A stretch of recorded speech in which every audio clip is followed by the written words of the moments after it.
They thought we were just another backwater species orbiting a quiet star, divided, emotional, barely spacefaring.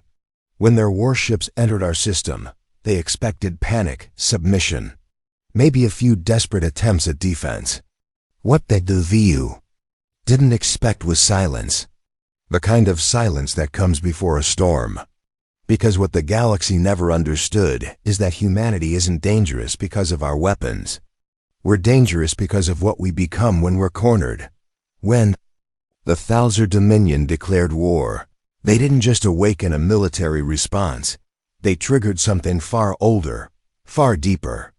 Beneath our culture, our politics, our peace lies a species that evolved through fire, blood, and survival. We don't back down. We don't surrender. And when someone threatens our home, we don't stop, not until the threat is gone, or we are. But no one warned them. Not until it was far too late. Prologue, misjudged. The Thalzer Dominion had no legends about Earth. In the annals of the galactic archives, Earth was a barely habitable, Class 4 planet orbiting a G-type main sequence star. It had oxygen, fresh water, and a carbon-based biosphere. Its dominant species, Homo sapiens, were biologically unremarkable. No exoskeletons, no telepathy, no regenerative abilities. They reproduced slowly and were limited to a single moon. No galactic civilization saw Earth as a threat. And that was the mistake. The Thalzer weren't invaders by tradition. They were assimilators. They had brought hundreds of minor civilizations under their rule, using a combination of military intimidation and economic dependency. Earth was meant to be another easy annexation. No one expected resistance. No one expected what humanity really was. Chapter 1. The Sparket began with an unmanned probe breaching the asteroid belt. At first, humanity celebrated it as an opportunity for first contact. The world watched as the probe transmitted encrypted signals toward Jupiter's orbit. Days later, multiple unidentified vessels appeared, positioning themselves around Earth's orbit in a formation that was less scientific, more tactical. Then came the broadcast. Translated from the Thalzer language, it read, "You will comply. Your resources are now claimed by the Dominion. Resistance is non-viable. Obedience will ensure limited autonomy." Earth stood still, but not for long. Within hours, leaders of rival nations initiated emergency protocols. NATO, China, India, Russia, and regional alliances activated defense networks.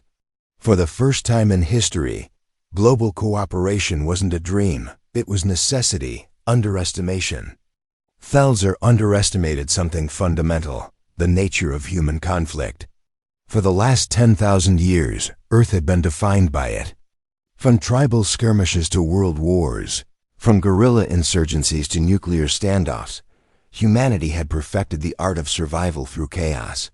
The Dominion assumed Earth's unity was a myth, and for much of history, it was.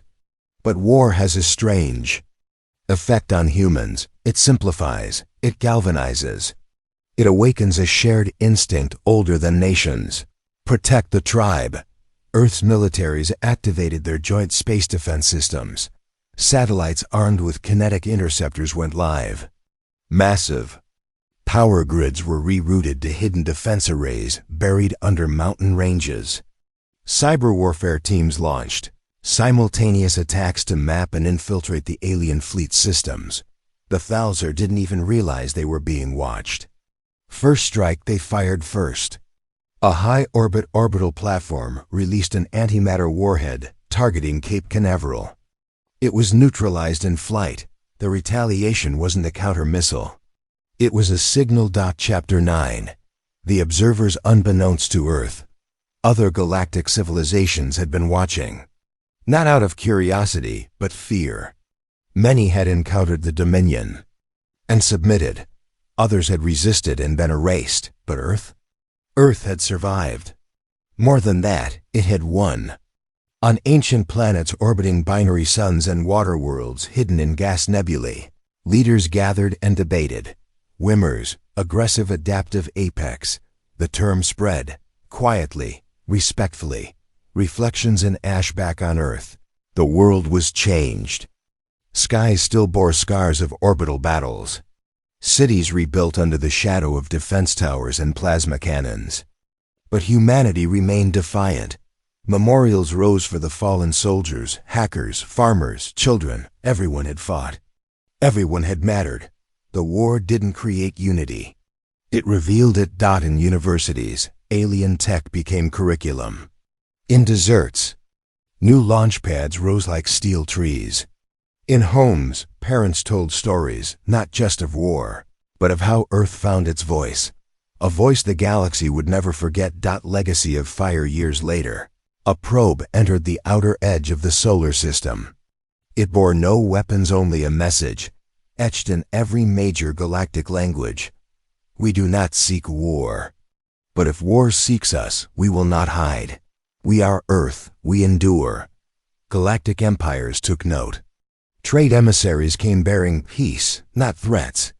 Earth was no longer a footnote, it was a power, not because it sought domination, but because it proved that survival is not about strength, it's about spirit, and Earth's spirit could ignite stars. Using a combination of outdated Cold War satellites and hacked alien transmission codes, humanity broadcast a message across all frequencies. This is Earth. We do not kneel. Within minutes, military jets equipped with experimental propulsion systems launched from carriers around the globe. SpaceX, Blue Origin, Roscosmos, and CNSA engineers worked around the clock with defense agencies to retrofit launch vehicles. Interkinetic orbital weapons. From ground-based railguns to submarine-launched interceptors, the first coordinated human assault targeted their orbital logistics vessels. 3 Dominion freighters were destroyed in the first 12 hours. Human casualties, 0. The human weapon. What the Dominion failed to grasp was that humans do not think linearly.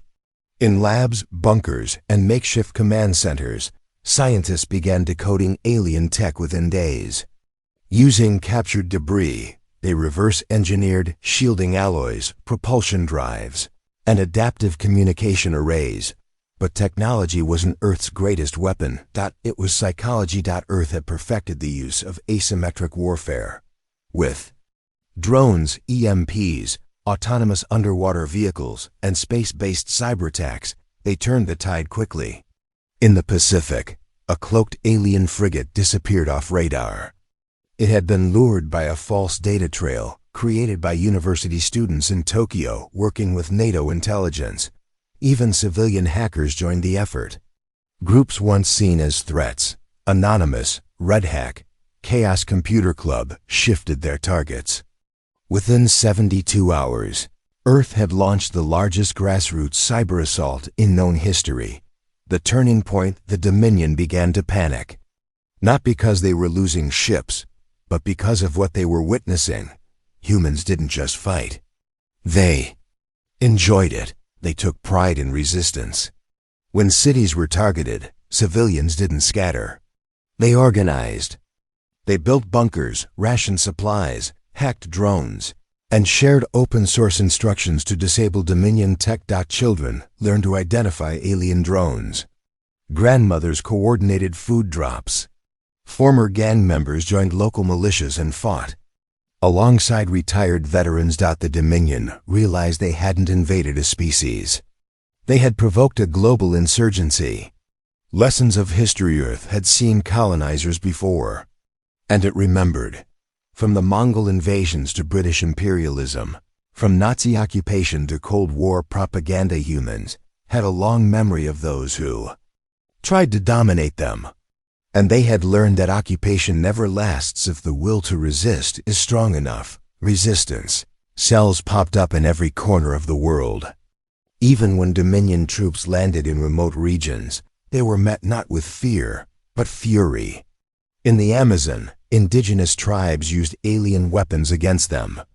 In Siberia, hunters trapped Dominion scouts with century-old tactics. In Detroit, abandoned factories became war machines. Breaking the fleet by week 3, Earth's newly assembled Orbital Defense Network, codenamed Aegis, BLACK, had knocked out over 60% of the Dominion's surveillance and communications capabilities. Humanity's first spacefaring fleet was launched, not from dry docks, but from scavenged parts. Pieces of the ISS, SpaceX cargo vessels, and even decommissioned satellites were refitted into mobile weapons platforms. The final strike came during what the Dominion assumed was a retreat. In reality, Earth had pulled its remaining assets behind. The dark side of the moon. Then it struck. Human stealth vessels, guided by ex-Navy SEALs and international astronauts, breached the Dominion flagship. The boarding party, a mix of U.S. Delta operators, Russian Spetsnaz, and Indian Garud commandos, disabled its core in under 9 minutes. The message: with their command ship disabled and their fleet crippled, the Dominion attempted to retreat. Earth didn't chase them. Instead, it broadcast one final message. To any species watching, we are not conquerors, but we are not prey. If you seek peace, you will find it. If you seek war, know this: we are not the strongest nor the oldest, but we are the most dangerous thing you will ever meet. What we really are, the Dominion never returned. Rumors spread through galactic space of a primitive race that defeated an empire. Many dismissed it as myth. Others believed Earth had received help, but those who truly studied humanity knew the truth. We are not defined by our weapons or our spaceships. We are defined by our adaptability, our irrational hope, our refusal to yield. They thought Earth was weak. No one warned them what we really are. Now, the galaxy knows. He knows.